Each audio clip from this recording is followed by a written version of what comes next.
E olha, vamos falar agora um pouco a respeito de alguns temas. Eu tenho 3 questões importantes para falar com esse nosso convidado de agora, vai participar conosco pela internet, é o Felipe Reis, da Earth Daily Agro, que está conosco, já apareceu aqui para mim.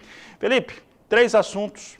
Um deles é em relação ao fator do trigo lá no Canadá, que eu acho que está muito, pelos mesmos motivos, ou motivos muito parecidos com o fator climático nos Estados Unidos, principalmente nas áreas de maior produção, como Chicago, como o estado de Illinois, estado de Iowa, onde você tem ali seca, não tem previsão de chuvas. E eu vou querer saber também um pouco a respeito das expectativas da Earth Daily Agro para a safra brasileira 23-24 de soja, que é uma safra que é um jogo de xadrez sobre vários aspectos, em relação à aquisição de insumos, cultivo, investimento e clima também com El Niño.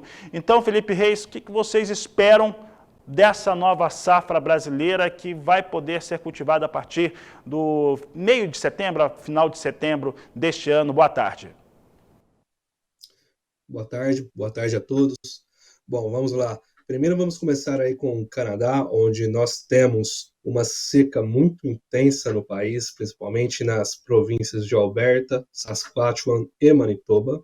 Tá? Quando nós analisávamos os dados até início de junho, nós já tínhamos uma seca presente, mas as plantas ainda apresentando um bom vigor. Quando eu falo um bom vigor, eu me refiro ao NDVI, ao Índice de Vigor da Vegetação. Nada mais é do que a saúde das lavouras. Então, este número, esse gráfico, gente, quanto mais alto, ele traduz uma boa produtividade e nós olhávamos uma boa condição até o início de julho. Pelo menos em Saskatchewan e Manitoba. A Alberta já apresentava condições sobre deterioração deste vigor. Quando a gente olhou, então, meados de julho, essa deterioração se expandiu para toda a Alberta, para Saskatchewan e Manitoba. Hoje, nós observamos um cenário muito similar ao ano muito ruim de 2021. Uma quebra, nós estamos falando de uma quebra de mais de 30% do Canadá em relação ao trigo. Isso impacta os preços de milho, que, consequentemente, mexe com todo o mercado de grãos, impacta também no mercado de soja por si só. Obviamente, o Canadá ele é um país que tem uma boa produção de trigo, mas quando a gente fala milho e soja, ele não é relevante para o mercado internacional como os Estados Unidos, onde nós temos uma produção de trigo que sofreu bastante o trigo de inverno, mas graças ao aumento de área, a produção deve terminar aí dentro da sua média dos últimos 5 anos. Para o trigo de primavera, nós temos boas condições, mesmo com a seca em algumas regiões, como da Dakota do Norte. Agora, para o milho e para a soja, nós acreditamos que ainda haja uma subestimação do mercado em relação ao potencial dessa seca. Hoje nós estamos com um pouquinho mais de 386 milhões de toneladas estimados para o milho nos Estados Unidos e 117,3 milhões de toneladas de soja para os Estados Unidos também.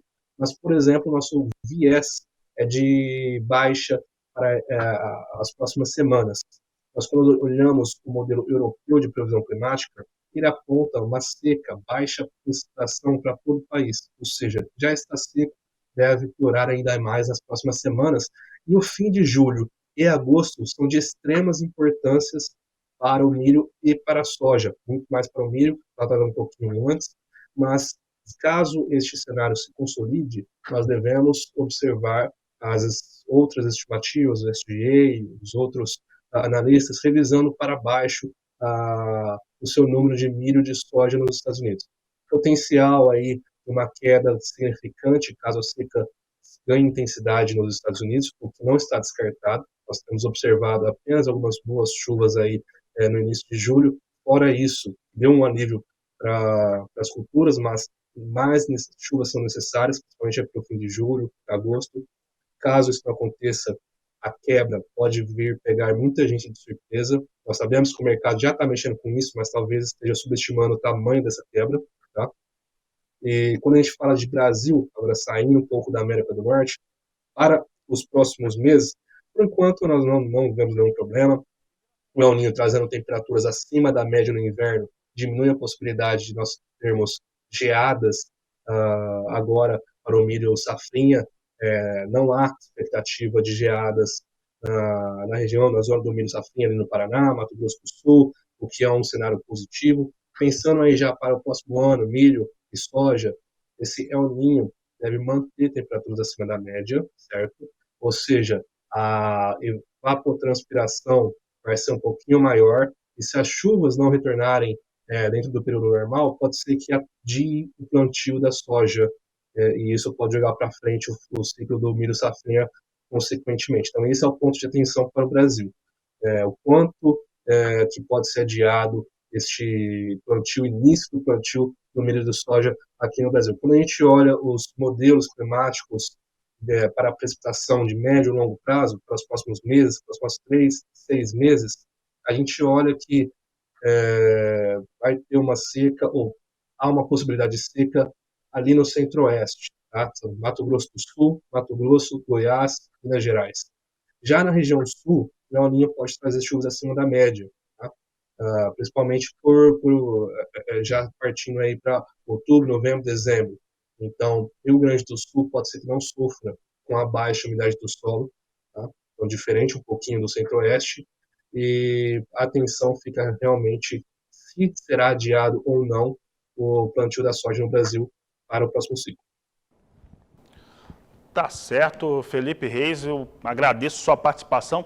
Teve um trecho na sua fala que você falou algo que tem impactado o mercado diariamente em relação principalmente aos norte-americanos. Clima por lá, e isso tem afetado o preço. Agora há pouco, farelo de soja, por exemplo, subia 1,3%, soja disparava. Em relação aos norte-americanos, essa é uma época do ano que sempre tem muita especulação. Você acredita, Felipe, que os mapas, tanto no modelo norte-americano, modelo europeu, deve seguir essa situação, esse cenário de seca para eles?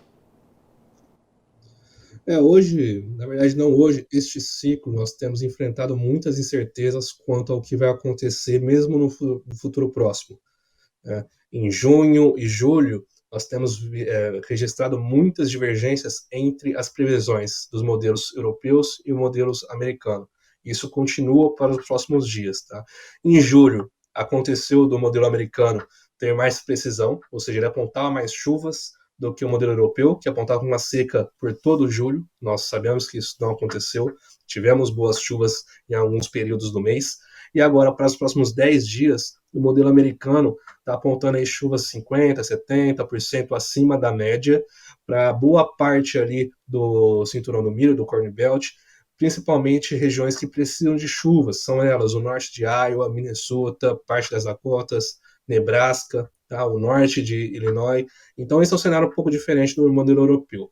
Então, esse está mantendo o mercado dentro dos eixos, vamos assim dizer. Tá? Caso eles estivessem apontando uma previsão assim como o modelo europeu, nós estaríamos observando altas ainda maiores do que esse 1,3%. Tranquilamente, o mercado estaria muito mais preocupado do que se apresenta no momento. Mas vamos aguardar alguns dias para ver qual modelo para os próximos 10 dias tem maior precisão.